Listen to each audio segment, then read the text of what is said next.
Finally, yourself and your team, what have you done for European citizens in recent years? Oh, I think we have done a lot.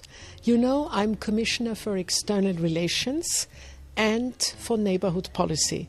So that says, so to say, the scope of what I've been doing. I've been working in this commission for the whole world, particularly for the big strategic partners. That means for the United States of America, for China, for India, for Russia, for Mexico, Brazil, but also for our neighbors. And that means for all the countries around the enlarged European Union, be it to the south in the Mediterranean or be it to the east.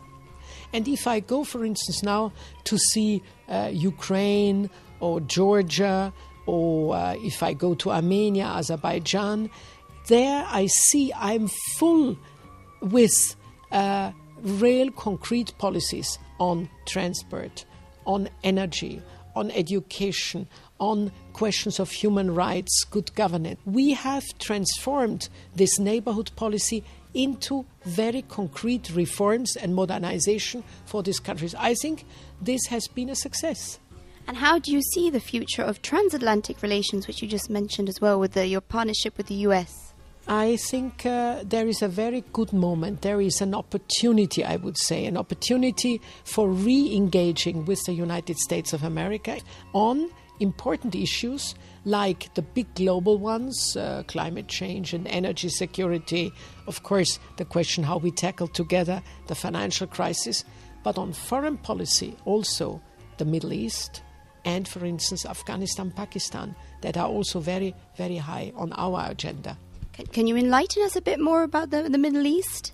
We want to see an Israeli government that will work for peace and for a two-state solution, but we also want to see the Palestinians reunited in a national unity government in order to work for peace, to be an interlocutor for the Israeli government, but also to go for elections and thus unite the Palestinian people behind President Mahmoud Abbas. So there is a lot to be done.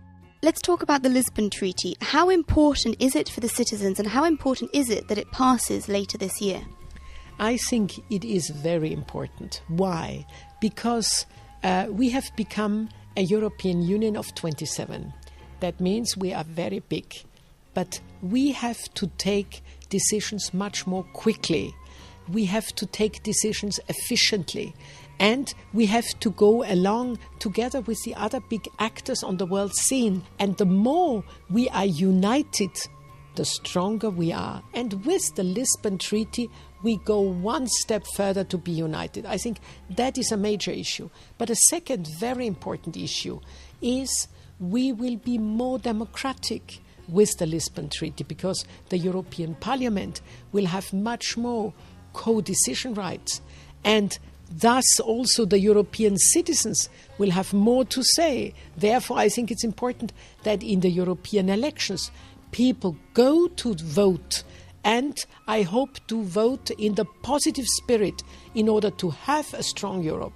I know the EPP has also tried to follow this line of work and make contact with like-minded parties around the world. What advantage can it have with promoting EU interests? I think it is very, very important, and I think the EPP has done a great job on that. Indeed, it is necessary to engage with the parties around the world, be it the big partners or be it also the smaller countries. It is necessary to work for democracy, for human rights, for good governance, but it is also necessary to work on political and economic relations. And I think so this engagement was very visible and highly important. Commissioner, that is wonderful. Thank you very much. A great insight for the citizens, and thank you for talking to Dialogue TV today. Thank you very much.